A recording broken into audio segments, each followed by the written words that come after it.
எல்லாரும் மகிழ்ச்சியா வாழ்றதுக்கு தேவையான எந்த சப்ஜெக்ட் இருந்தாலும் படிங்க. அதாவது உடல் சம்பந்தப்பட்ட சப்ஜெக்ட்டா இருந்தாலும், மனம் சம்பந்தப்பட்ட சப்ஜெக்ட்டா இருந்தாலும், அது ஆரோக்கியமா இருக்கிறதுக்கு தேவையான எந்த சப்ஜெக்ட்டா இருந்தாலும் எல்லாரும் படிச்சுக்குங்க.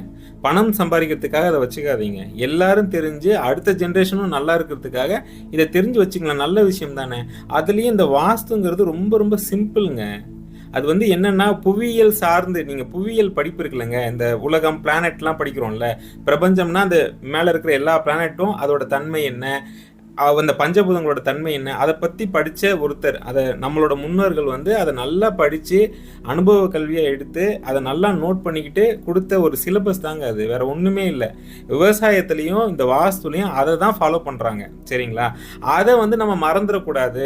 அந்த விஷயங்கள்லாம் வந்து நம்ம அடுத்தடுத்த ஜென்ரேஷனுக்கு போகணுன்றதுக்காக ஒரு ஒரு பஞ்சபூதத்துக்கும் ஒரு ஒரு பிளானட்டுக்கும் ஒரு இறைவனோட பேரை, ஒரு கடவுள் பேரை